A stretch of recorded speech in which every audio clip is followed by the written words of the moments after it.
Olá, povo de Deus, solenidade da Epifania do Senhor, dia 3 de janeiro de 2021. A nossa reflexão de hoje é a partir de Isaías 60, de 1 a 6, Efésios 3, de 2 a 3, depois 5 a 6, e Mateus 2, de 1 a 12. Epifania do grego, manifestação em português, é o mais simples. Continuamos celebrando o Natal de Jesus e, neste contexto, a solenidade de hoje se reveste de uma importância única, pois trata-se de universalizar o que parecia a exclusividade de um povo. Jesus é muito maior que sua raça, seu lugar de nascimento. Não podia ficar restrito a um povo, aquele que veio para salvar toda a humanidade. Este é o sentido da solenidade de hoje.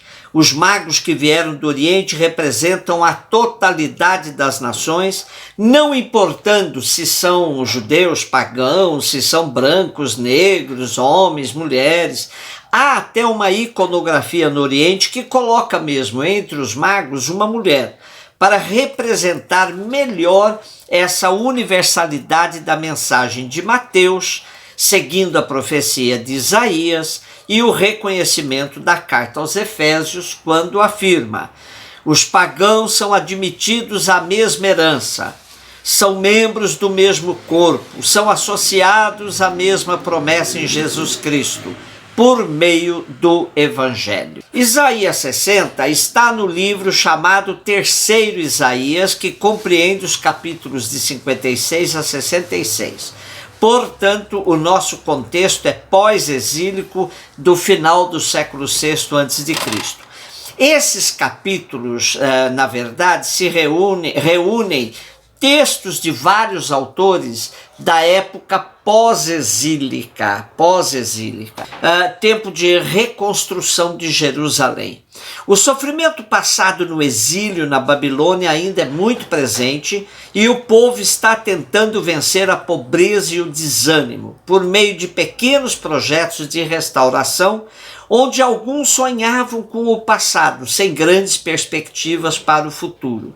Voltar ao normal era o sonho de muitos, com uma Jerusalém iluminada pelos dois sóis, o nascente e o poente, com um templo majestático, com a vida correndo solta pelas ruas da cidade. Assim, Jerusalém voltaria a ser reconhecida por todas as nações que viriam visitá-la, trazendo ouro e incenso e dignificando-a no meio das grandes nações. A metáfora dos dois sóis que iluminam Jerusalém do amanhecer até o entardecer servirá mais tarde para ser aplicada a Jesus, o luz que ilumina toda a humanidade. E nesta perspectiva, depois dir-se-á que Jerusalém não precisará mais da luz do sol, pois a glória do Senhor é a sua luz. O Salmo 71 faz ressoar a perspectiva universalista da salvação, clamando: as nações de toda a terra hão de adorar-vos, ó Senhor. Efésios 3, e 2 a 3a e 5, 6, o trecho de Efésios reforça essa visão, ampliando o alcance da salvação trazida por Jesus a todas as nações, incluindo todos os povos como herdeiros da mesma promessa. Mateus 2, de 1 a 12. O texto do Evangelho de hoje é muito bem construído por Mateus, o único a narrar essa visita dos magos do Oriente ao menino Jesus. Para a palavra magos há muitos significados, desde pessoas ilustres até astrólogos, bruxos, adivinhos, pessoas sábias, conhecedores da ciência dos astros. O texto não disse quantos eram e nem como eram, mas como eram 3 os presentes, a tradição intuiu que eram 3 os magos.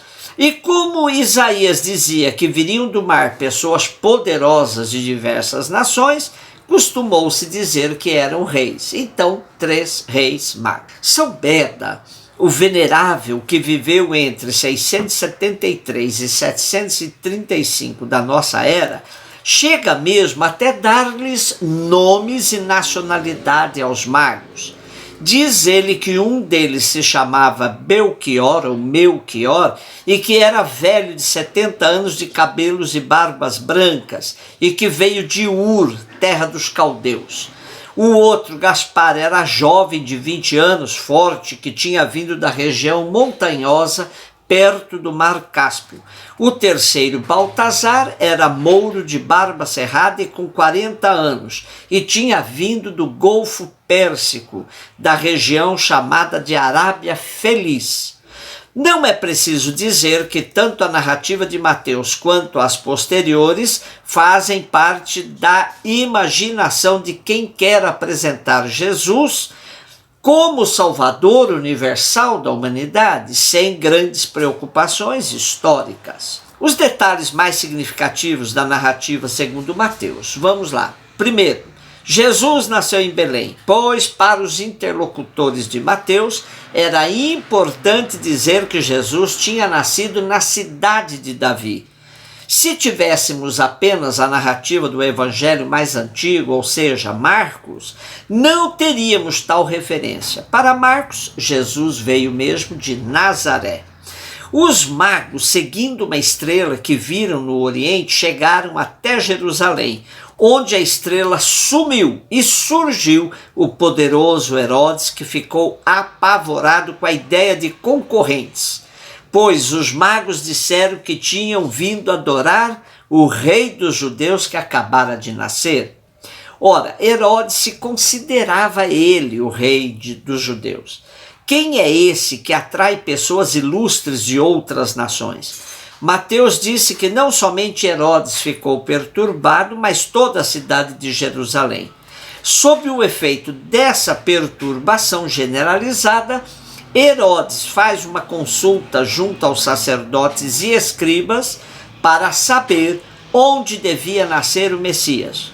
E baseado na profecia de Miqueias, disseram a Herodes que deveria ser em Belém da Judéia, alguns quilômetros distantes de Jerusalém. Como agem os poderosos frente à ameaça do seu poder, Herodes então manda chamar os magos, mas secretamente, para lhes perguntar sobre o sinal da estrela e indicar-lhes como destino final da longa peregrinação deles a cidade de Davi, Belém.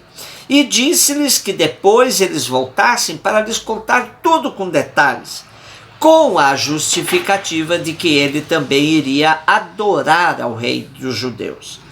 Aqui acontece algo muito significativo na narrativa. A estrela que tinha se apagado quando os magos se encontraram com Herodes, à medida que eles se puseram a caminho de Belém, voltou a guiá-los. E guiados pela estrela, chegaram exatamente ao local onde Jesus tinha nascido. Bem, aqui Mateus já diz que eles entraram na casa, e não se refere, como o faz Lucas, a uma estrebaria. Prostraram-se e adoraram o menino e lhes deram os presentes que traziam: ouro, simbolizando a realeza, incenso, simbolizando a fé, pois o incenso era usado nos templos para simbolizar a oração que chega até Deus, e mirra, uma resina antisséptica usada em embalsamentos, mas que aparece no livro do Cântico dos Cânticos como perfume suave, perfume amoroso. O meu amado tem cheiro de mirra quando descansa sobre os meus seios, diz Cântico dos Cânticos. Depois disso, Mateus gosta de usar do argumento dos sonhos, e assim como fez com José, e diz que os magos foram avisados em sonho para não voltarem a Herodes, e assim eles tomaram outro caminho para a volta às suas terras. Como é importante na vida sabermos mudar de caminho quando necessário. Muito já se especulou sobre essa estrela que guiou os magos, mas é importante tirarmos lições para a nossa vida. Quem quer encontrar Jesus tem que olhar para cima, tomar a decisão da caminhada e pôr si mesmo a caminho. Neste caminho haverá pedras. Herodes foi a grande pedra no caminho e que os magos souberam fazer uso dela, mas sem se desviar do verdadeiro caminho. Encontrar Jesus nos faz perceber que ele dá sentido fundamental à nossa vida e por isso, diante dele, nos prostrarmos e o adorarmos, além de segui-lo. Quem em 2021, nesse ano, quer ser de fato seguidor de Jesus, deve ser uma estrela guia na vida de tantos irmãos e irmãs que perambulam pela vida sem destino, sem rumo. Que saibamos também distinguir a verdadeira estrela para não cairmos na farsa de colocarmos qualquer coisa ou pessoa no lugar da única estrela que deve iluminar nossas vidas, Jesus. Um beijo no seu coração.